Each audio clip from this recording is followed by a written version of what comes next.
Please do not attack or harass anyone mentioned in this video. All of this is for the sake of criticism and stating a story. Hello everyone, welcome to the Darkness, and I am DarknessStone. Today we are talking about someone who is a well-known copyright abuser, as well as someone who does not seem to understand copyright as a whole. I will explain that, as well as what I have done to deal with Suzy Lu, the topic of today's video of course, as her actions towards the community are less than pleasant. Also Suzy, if you think you're going to take this video down, I will fight back. It's what I do after all. I will also say, once you finish this video, go please watch John Swan's video on the subject, which will be in the description, because he has made an amazing video, and I would like to give my own opinion on the topic after watching his. Suzy Lu is a content creator who has moved from gaming to a reaction channel, who is known for falsely copyright striking Mark After Dark when he used a clip from her channel, which was heavily edited and changed before he went on his video with the topic. She gained a huge amount of backlash from it, because of the tweet she made as well as the strike itself. She was found to be streaming a piece of BBC content in the past, and with the Mark After Dark stuff and saying that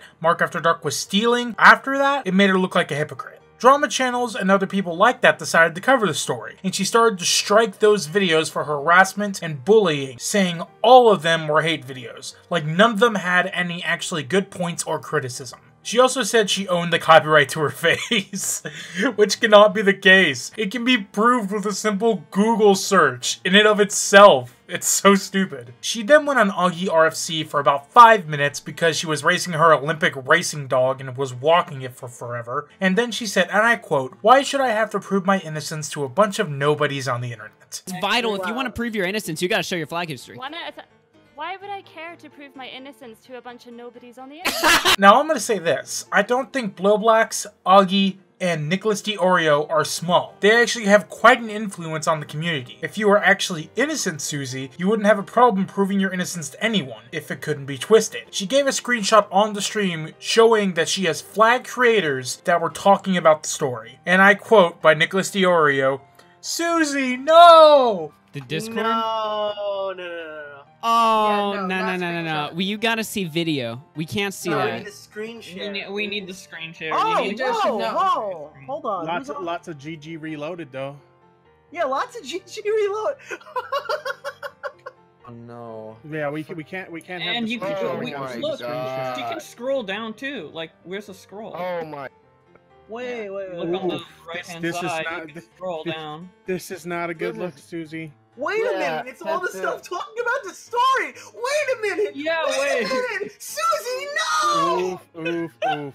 It has shown that she's been breaking the rules of YouTube by false flagging, but that's not the only thing she has broken. She has also broken many laws. She has broken copyright law, as well as stealing revenue from companies such as Viz Media. She is also currently going through the escapade where she has made her own website to use full-length anime episodes for reaction style of videos, saying that Crunchyroll allowed her to use the stuff. Just because Google puts ads on there, honey, it doesn't mean that they're saying it's okay. Google does it automatically. She originally did it on her YouTube channel, but her channel got taken down in the past, but got reinstated within days, even though many people were rejoicing that someone who was a serial copyright abuser was taken off the platform. She did get her channel back, however, and started doing it on her Patreon, and then moved to her own website. She has also stated she is taking TV Tokyo to court for these strikes, but John Swan has looked into it and found no evidence of this, and I have even double-checked since the video was released, and I have found nothing.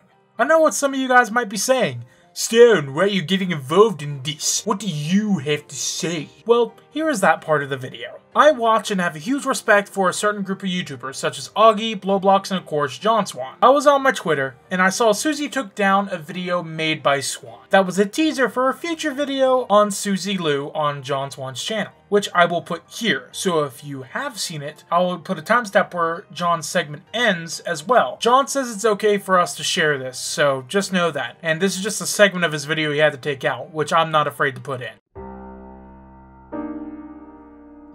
Suzy Lu. There have been many reports on her.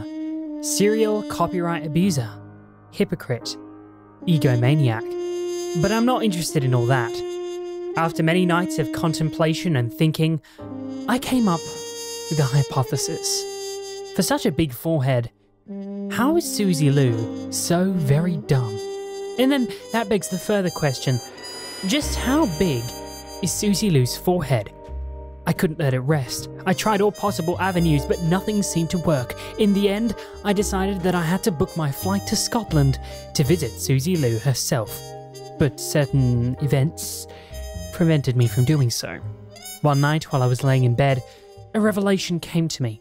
I remembered a video from a few years ago by Meme Insider, where they approximated the size of Jack's film's forehead. They used a method of finding one standardized object in the frame to compare with an object in real life so that the pixels could be used as a means of calculating the size of his noggin. So, with this in mind, the search was on. I looked high and low for anything that could be used as a reference. After scouring hours of footage, I decided to turn to Instagram. And that's when I had my first major breakthrough. This photo was previously up on Suzy Lu's Instagram. She deleted it after I publicized the measurements of her forehead on Twitter, whereupon she decided to take down my tweet with a privacy complaint. Yes, she actually filed a privacy complaint against me for using a public Instagram post. Thank goodness I downloaded it. This post shows her earphones, which seem to be Apple EarPods. Apple EarPods come in one standard size, so all I had to do was measure the length of the cord from the end of the earpod to the place where it merges into one cord. I found a program that could tell me the exact length of a freehand line in pixels. I drew the line, and it came out to 796 pixels. From my own measurements, the length of the cord from the end of the earpod to the place where it merges into one cord is 34 centimeters. So we have our first set of measurements to put into our equation. Then I needed to measure the size of Suzy Lu's forehead in pixels, which came to 190 pixels. Plugging this into our equation, we can do some simple cross multiplication to find x. And x, the size of Suzy Lu's forehead, is a whopping 8.12 centimeters or 3.1 inches tall. That is bigger than anyone else in the original list created by Meme Insider, including Jack's films, which makes Suzy Lu the forehead champion. But as a final measurement, we needed to see what percentage of Suzy Lu's face was taken up by her forehead. When I did the math, 31% of her face was taken up by her forehead, which places her among the top competitors on Meme Insider's original list. But we also went one step further. We did an AI X-ray to figure out the size of Suzy Lu's brain, just to see if that can give us any insight. Ah. Well, that explains a lot. So now that the video is done, have you seen any harassment or cyberbullying? No? That's what I thought, because she striked it down for that, and I got pissed. I know since I started to gain a small following, I'm going to start giving my thoughts on this. John's video was safe when it comes to the laws of YouTube, even though his reply to the strike got denied, which it shouldn't have happened to begin with. I'm making this clear. I don't know Suzy as a person. She could be as dandy as a daisy, but as a content creator and a persona on the internet, I can't say much else besides that she's been acting like a hypocrite, as well as she is also breaking many laws when it comes to copyright. She has also recently said that she has a person at YouTube who looks through all of her reports, which would mean her reports get more attention than others, because she states, "I have a YouTube rep, you idiots." Suzy, that doesn't mean you should be getting preferential treatment when it comes to your reports. They should go through the automated system like everyone else's. Suzy, that's not the only thing wrong with your tweets in and of themselves. Let me explain. In this tweet, you explained that if you steal, you get striked. However, the way your content works now, you are stealing from anime networks. I wonder how many strikes your channel should have. Let me do some quick math. Let me see. 10 for Demon Slayer, 13 from My Hero Academia, 37 from the Sword Art Online's, 3 from Ruby, 11 from Death Battle. She is still stealing from a company, just Rooster Teeth, not Viz Media or TV Tokyo, as well as 56 from Naruto alone, which means she would have 127 more strikes than she would need to cause her channel to be deleted. Or 130 strikes in total. And that is just a rough estimate. Just imagine if I took a huge deep dive into her channel, counting every single video. In another tweet she made, she said she reported videos that she did not like. Whether they break the terms or not, she leaves it up to YouTube to decide, even though it's most likely her manager. A video for the reason I don't like it isn't a valid reason to report a video. YouTube has clear categories saying this is what you can report it for, none of which is I do not like the video. So you decide to report them for harassment and bullying, even though most videos are nothing of the sort. Most are just reporting on Suzy's shitty behavior on the platform. If we could report any video that we don't like just because we don't agree with it, most videos would not be on YouTube. None of these videos count as breaking the community guidelines. However, Suzy seems to have someone who can push her reports through, which we learned from John Swan's videos because she knew her reports would cause a video to go down before John even knew he was reported. Kind of funny that, huh?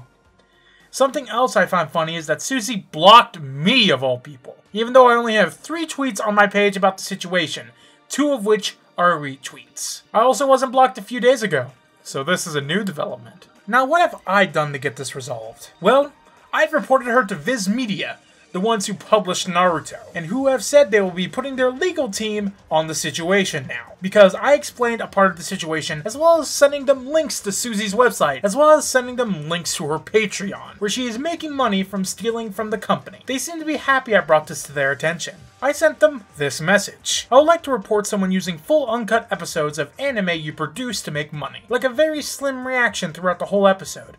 She almost lost her YouTube and her Patreon, and now she is making her own website to get away with it. Her name is Suzy Glow. Here is her website and her Patreon, each of which has your content on it. And they said this. Hi, thank you for bringing this site to our attention. Your message has been forwarded to our legal team, who will investigate this further. Take care, Carmen at Viz Media. Suzy, I don't think blocking your website in Japan will stop their legal team. Will you? Who knows how many people will report it now that they know that this is an option. So unlike the false one you said you were sending to TV Tokyo, I hope you enjoy the idea of a new lawsuit for stealing content. Now for some fan art. First fan art is from my pal Harsh Opinions. It looks lovely and looks amazing. I am strong boy who lives.